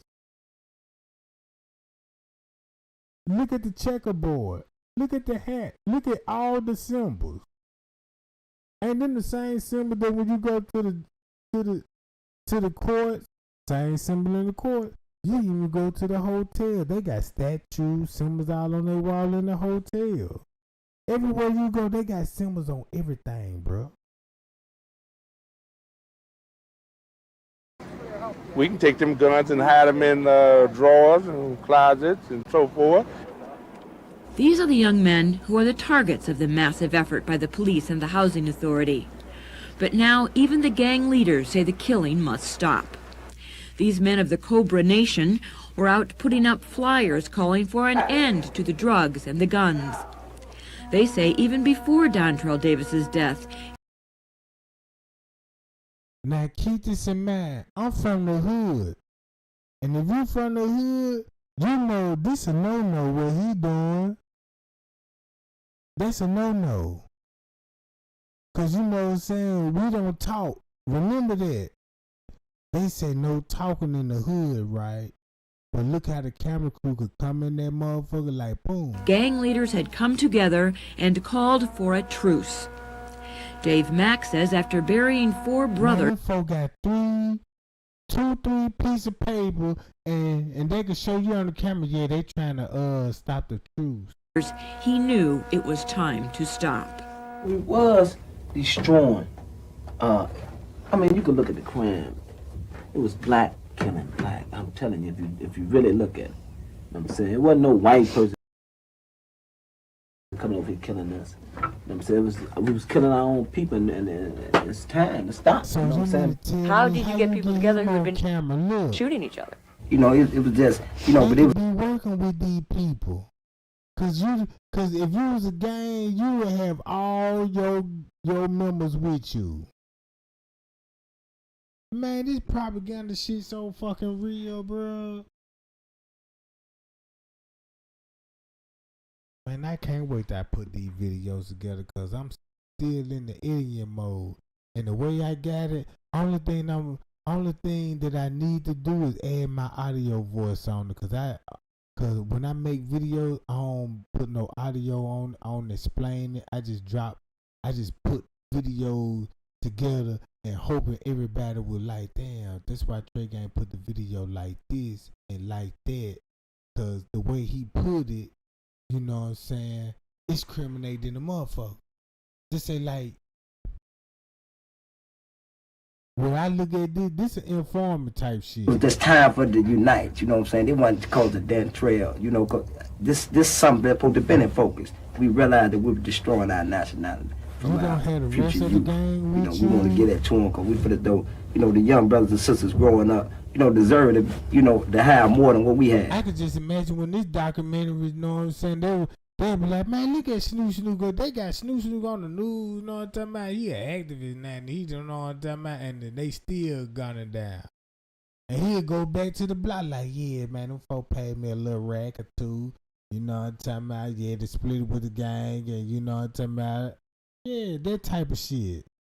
See what I'm saying? And that's we trying to get this. But look, gang, I'm finna get on up out of here. I just want to show y'all that, cause the next live I got finna pop out is over with. Cause I just want to show y'all, man, look, Kenneka Jenkins. The reason why I'm showing y'all this live, if you go back to Kenneka Jenkins' family, you finna, don't be surprised when you read news article about kids.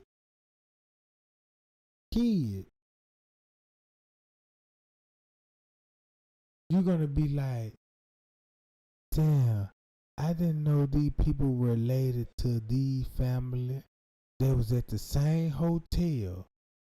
Just imagine that if you got Miss Teresa been pulling lick, she always talk about the police, how corrupt the police is. She showed the world when she be crashing out, like, yeah, the mayor need to come in and clean the streets up. Like, why you so focused on the mayor? The average black person ain't thinking about no mayor. You know what I'm saying? The average black person, like what we don't even have a problem with no potholes in the city and all this shit. We don't think about all that. We ain't even interested in that shit. But Mr. Teresa talking about, yeah, I done talked to the goddamn mayor and I clean this shit up and bring back our peoples back on this goddamn block. I remember we used to be on this block playing ball and all this and throwing, you know what I'm saying, barbecues and the block parties and all this. I'm like, damn, why you going off on the mayor like you basically know the mayor? And she went to school with these people. She worked in the school system. And then you mean to tell me if you got the people in the school system that's corrupt and they got a file that they, look, I didn't even know. If you go back to Cabrini Green, how can a child come up missing? It's a famous case that a child came up missing in the project. Nobody saw what happened. Think about all the missing kids today. Nobody saw what happened. But this particular time, this girl got snatched in an apartment building. So you know no stranger didn't do it. Somebody in the apartment did it. And nobody never found the girl, no bones, no body fragments, no remains found. And the girl mysteriously still missing today. I didn't even know how many kids came out missing in those projects. And I said, man, if I go back and look at those cases and investigate, who was staying here and when they were going on? Because this when black people ain't going to think about technology, photoshopping, false news that's coming from the news. Because this when your great grandmama and your grandmama used to watch the news, be like, you heard the news? Yeah, the girl that came up missing, little baby came up missing. They trying to find her. Like, yeah, let's stay tuned to the news. And the news saying, yeah, there's no results. You know what I'm saying? The police desperately trying to find, you know what I'm saying, where it happened. And this time, you know, they in on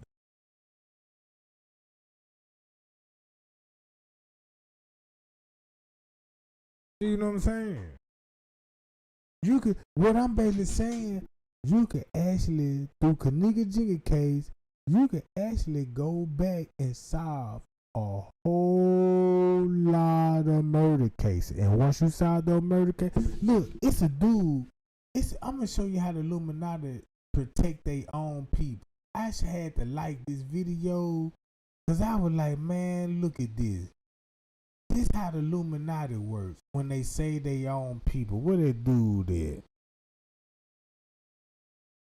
Where that dude at?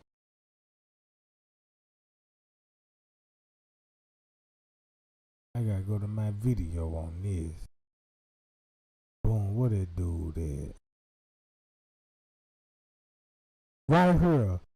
This got to be the most bizarre I finally shit. realized why all the big companies Now use check Navant this to out. manage their business travel. You With can't Navant, tell company me travel these niggas basically runs Illuminati itself. affiliated. This is State of Now South. look, if you look at him and look at how this whole case, y'all heard this story. Carolina County of Chesterfield versus Devonta Robinson. For the first time in nearly 6 years, Devonta Squirrel Robinson faced accountability for multiple crimes investigators accused him of in and around his hometown of Pageland, South Carolina. His criminal record started in 2017. Most charges involved serious violent felonies spread out across 9 different incidents and 11 different victims. When he walked into court on February 10th, 2026, Squirrel faced a maximum of 185 years in prison. He is here to plead guilty to attempted armed robbery, failure to stop for blue lights, intimidation of a witness, discharging a firearm into an occupied vehicle. Your Honor, this is a negotiated plea. And Your Honor, I'm sorry, this is pursuant to North Carolina versus Alford. Could you hold your right hand up, sir? Do you solemnly swear affirm to tell the truth, the whole truth, and nothing but the truth? So help you God. Yes, ma'am. Now, Mr. Robinson, I know your lawyer has explained to you what an lawful plea is. Am I right? Yes, sir. In a lawful plea, the defendant does not admit guilt, but consents to the conviction because the defendant agrees or believes that a jury at the hearing. This is what it looked like. This is what it looked like when you connected to the Illuminati and you commit crime. They will get you out of it. Look, and you can beat the system like this here. Hearing evidence could lead to a guilty verdict. Is that your understanding? Yes, sir. With an offered plea, regardless of it being an offered plea where you don't admit guilt, it is a conviction on your record. Do you understand that? Yes, sir. We searched the county courthouse and found multiple case files with Squirrel's name on them. Court records show Squirrel's first violent felony case came in 2017 when he was 18 years old.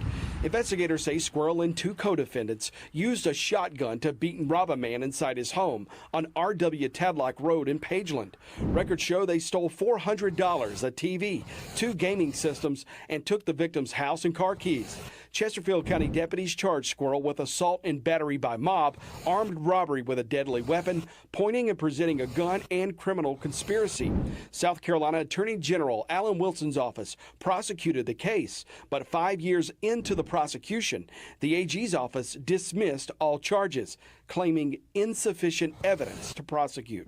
3 months after his first felony case, deputies charged Squirrel with trying to kill his own family member by shooting him with a shotgun. He already faced decades in prison from the prior attempted murder case, but the AG's office dropped the charges in this new case as well, with the AG writing that the victim did not want Squirrel prosecuted. In August 2018, 6 months after that attempted murder case, deputies charged Squirrel with beating his live-in girlfriend. The Attorney General's office did nothing with that case for nearly 5 years, while Squirrel remained free on bond. In January 2022, Fourth Circuit Assistant Solicitor Mary Thomas Lee, with a stroke of a pen, dismissed that charge. Why was Devontae trying to rob y'all? Or Squirrel, nickname Squirrel. Like, he was intoxicated on some stuff that we don't even partake in. Okay. Was he trying to rob y'all money or drugs? Just be honest. Money. He ain't got no drugs. So look at me. I don't even look like no drugs. Okay, I'm just asking the question. In June 2020, while free on bond on other pending charges, investigators say Squirrel attempted to rob Tariq Adams and Noah Avila at gunpoint, then shot them.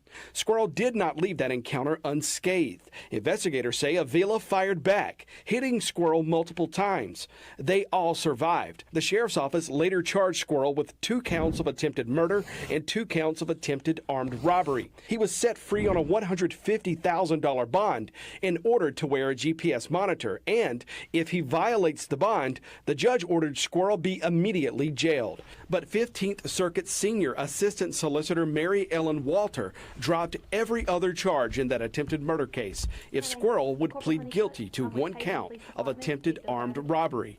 And he did. Walter negotiated a 15-year sentence, but if Squirrel completes 5 years on probation without any new charges, he will never have to serve the 15 years. In March 2022, still free on bond, Pageland police charged Squirrel with illegally carrying a 9mm pistol in town. 4 years later, the Attorney General's office never finished prosecuting that case. Walter dismissed the charge in the February 2026 plea deal. 6 months after the gun charge, Pageland police arrested Squirrel again, charging him with failure to stop for a blue light, reckless driving, no insurance or registration, and a chop shop ticket. Like the gun charge, the AG's office never finished that prosecution either. Solicitor Walter made a deal with Squirrel. If he'd plead guilty to the failure to stop, she'd ask for just 3 years in prison to run concurrently with all the other sentences. Hey husbands, if you found the love of your life, get her this. It comes in a heart-stopping red rose surprise box, and on the inside, there's another hidden surprise. A beautiful necklace and a message that says, "To my beautiful wife, I didn't marry you so that I could live."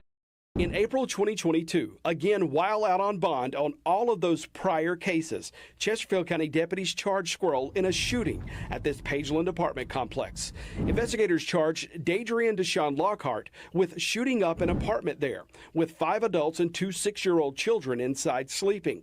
Deputies found multiple bullet holes in the walls, one just 6 inches above one of the children's pillows. Investigators charged Lockhart with 5 counts of attempted murder and charged Squirrel with accessory before and.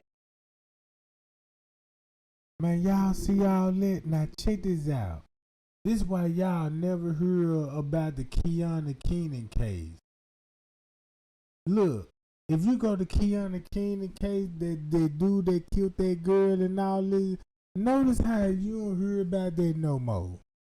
Notice how all those viral videos and you don't just really see no court appearance follow up with that. Have y'all noticed that? Some of y'all noticed that right now. Shay Grant, you sure ain't lying, because the Kiana case, we don't hear nothing about no court date on that. You know what I'm saying? There's a couple of murder cases that happen. Ain't no follow up, no court date. It's just like the murder. It's just like when the murder happened, they were like, yeah, we got the suspect, and nothing after that. Y'all don't know that? Hold on, White did for a prime example. And after the fact, writing that Squirrel advised or agreed with or urged or hired or in some way aided, counseled, or encouraged Lockhart to commit attempted murder, but was not present when the crime was committed. And that Squirrel harbored or assisted Lockhart after the fact with the intention of enabling him to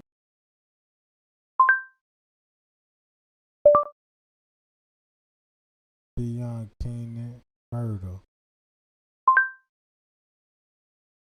Hell. Now y'all see how like ain't nobody just really just talking about this case no more.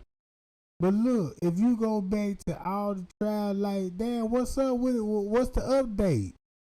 It's like this just went just all right. like we told Kata's family we would not let this story go until we have a resolution. And they know it like, yeah, So, ain't no trial. When he going to court? Did he get convicted? Did they settle out? Or is the public blind and like they done moved on because it's other murder cases happen and it drained out this case? I mean, where are all the people that said they want justice for this girl? But look how these people got it. You know what I'm talking about? And look how he got get away with it.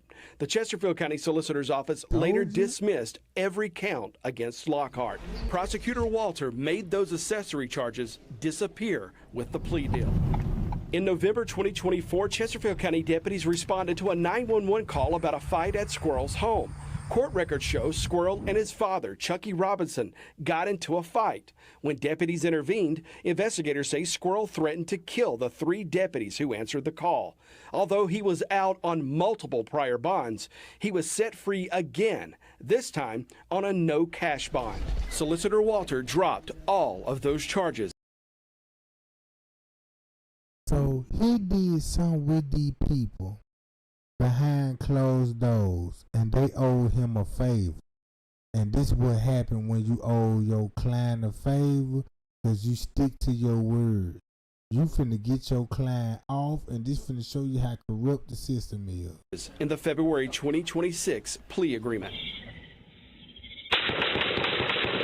Dude, Guess how much it cost me to make sure my family gets $1 million if something ever happens to me? You'll never guess. In July 2025, Pageland police say Squirrel and other co-defendants were in the middle of Evans Mill Road, firing more than 20 rounds from a high-powered rifle and a handgun at a woman they followed from a nearby apartment complex. How did investigators know for sure it was Squirrel? That court-ordered GPS ankle monitor pinged at that apartment complex just before the shooting and stopped in the middle of the shooting scene as the shots rang out. The GPS data showed Squirrel speeding away from the scene seconds after the shooting was recorded on home security cameras. The GPS data tracked his trip home, all the way from the crime scene.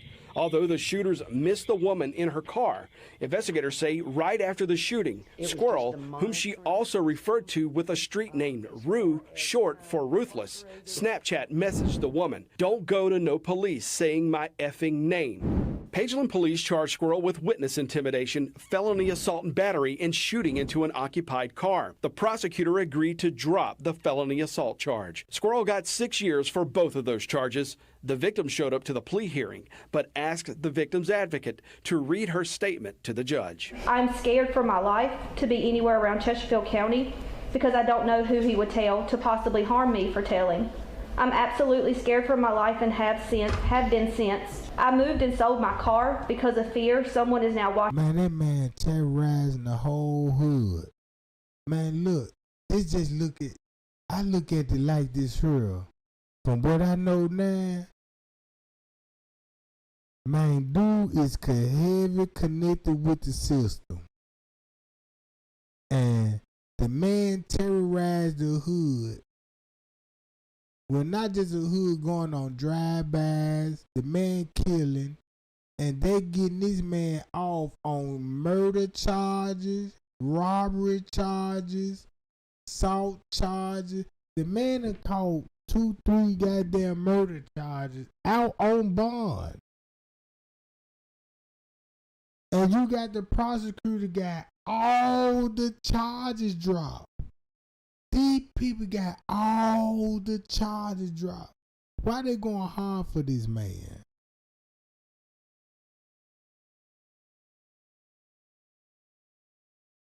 Man, y'all can't see this here.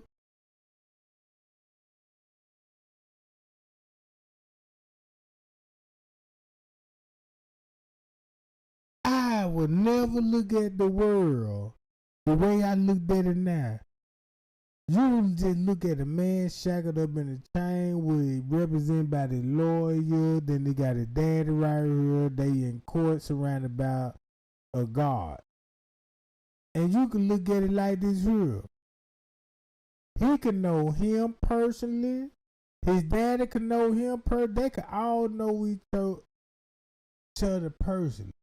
And the Freemasonry.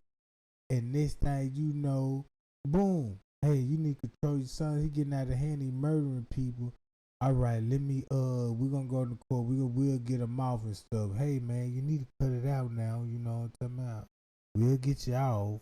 Look. Watching me. I'm traumatized, and he is a danger to the community if he's willing to shoot a random innocent person. Officers booked Squirrel into the county jail in late July 2025, where he stayed until his February 2026 plea hearing. They even look like immigrants. When prosecutor Mary Ellen Walter came into Chesterfield County and took over all of his pending cases. You know she got power. Bro, that lady got power. Watch how much power she can use. With the plea deal, Walter and the 15th Circuit Solicitor's Office wiped most all of Devonta Squirrel Robinson's legal troubles away. The plea deal on paper might look like Squirrel got a 15-year prison sentence on the attempted armed robbery conviction, but the judge suspended the 15 years. The prosecutor's supposed to convict you. You know what I'm saying? Not help you. Watch how she finna do it. In exchange for a 5-year jail term and 5 years probation. But with the concurrent sentences on the other convictions, Squirrel actually only faces 5 years. That's because the attempted armed robbery is a violent, most serious offense. It trumps all the other sentences. Because they're concurrent sentences, as Squirrel serves the 5 years, the 6 and 3-year sentences on the other convictions just disappear. But Squirrel really doesn't face 5 years because the judge gave him time served credit for the nearly 4 years he spent out of jail on bond wearing an ankle monitor. The same ankle monitor Squirrel had strapped to his leg during this July 2025 shooting. That means Squirrel might spend between 6 months to a year in prison. You don't know what an AI work management platform is? Okay, let me tell you. Here's 3 new AI-powered changes. Mr. Robinson, is anybody making you come to court today to plead guilty? No, sir. Anybody tricked you into doing this today? No, sir. Has anybody promised you anything to plead guilty? No, sir. I'm sorry, offer plea. Has No, anybody sir. promised you anything to do that? No, sir. Mr. Robinson, do you understand that on this negotiated plea, because it is a negotiated plea, I either had a choice to accept? When I think about it, all this look like Freemasonic ritual. Stand in front of the lodge against the grandmasters in robes and all this, do the boy, this shit, everything what Jordan Maxwell said and Bill Cooper and you know what I'm saying, all this shit what these people said, I'm actually seeing it. I'm actually seeing it. This is lawyer representing him, but you got the lawyer representing him and the prosecutor representing him at the same fucking time. And this man done caught murder, robbery, and getting off on bond with evidence. These folks got evidence, video surveillance footage, him shooting with an ankle monitor on. Then you got witness identifying him that they shot him, they shot them. You see what I'm saying? And just imagine you a victim, like, yeah, he shot me, and all they were like, yeah, we just gonna drop the charges. Like, what? What the fuck? Like, That are not accepted. Do you understand that? Yes, sir. The sheriff told me he believes Squirrel got off way too easy. But the sheriff might have been the reason prosecutors never took these cases to trial in the first place. Hey. How you doing? Nobody ever could flip on this. No. Don't do back on it. In January 2024,